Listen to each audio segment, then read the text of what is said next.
Hello everyone and welcome to this video. I am Ayush and in this video we are going to discuss a new concept which is enumerate inside a loop. So let's get started.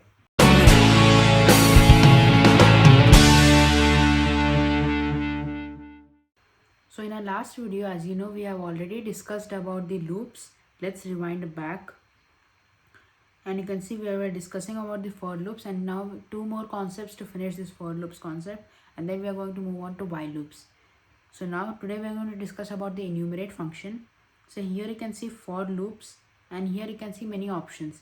So here there are we have discussed many things here.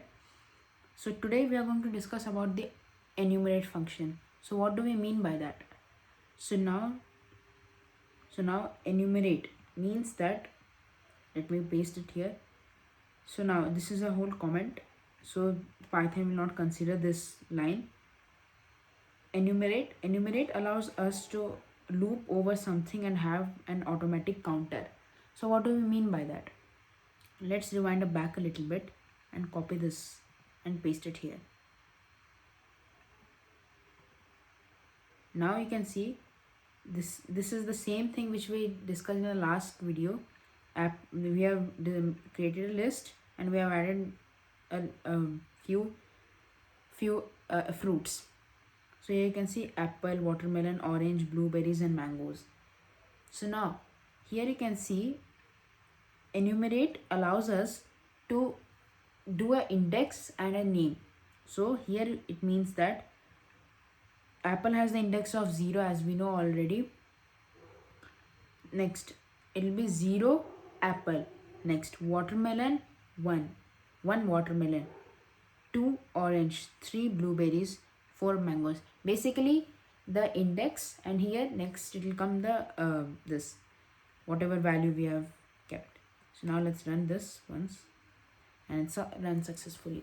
So now we are going to define a enumerate, not define a enumerate, we are going to use the enumerate function. So here same method we are going to define for loop. For now we are going to write I or any variable and just it will run. So I, let's take I, and then now another variable.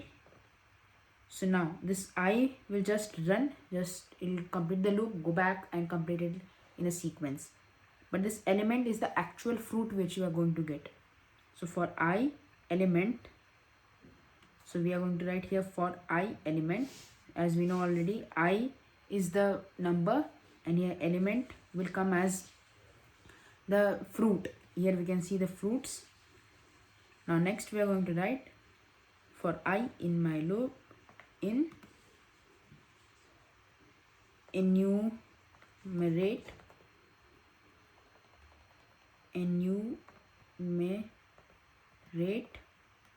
what should we enumerate? We should enumerate my underscore list.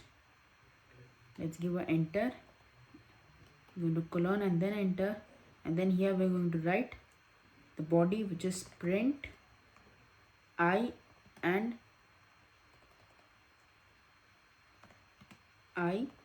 the element.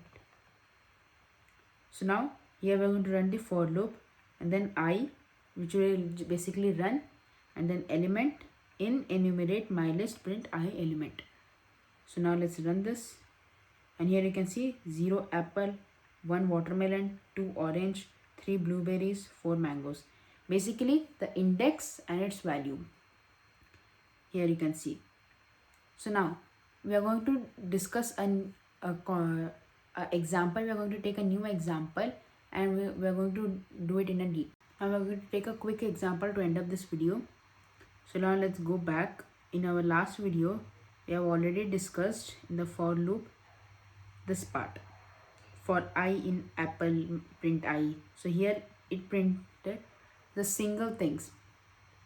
So now we are going to do the same thing here but in a enumerate way. So here let's run it, and here you can see apple, everything is coming together. So now what we are going to do, here we are going to write, we are going to add an enumerate function so that 0a 1p in that format, in the enumerate format it should come.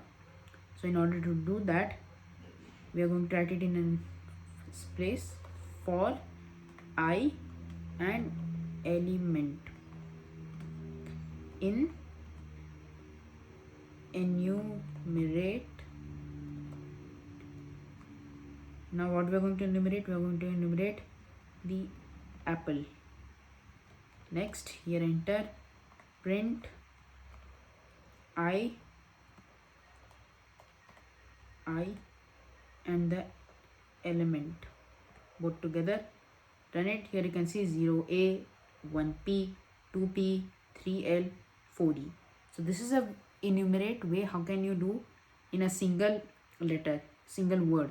Here you can see apple is a single word. Instead of list, we have just did it in a single word. So that is all for today. Hope you enjoyed this video. If you did, make sure to like this video, and I'll catch you guys in the next video. Until then, goodbye.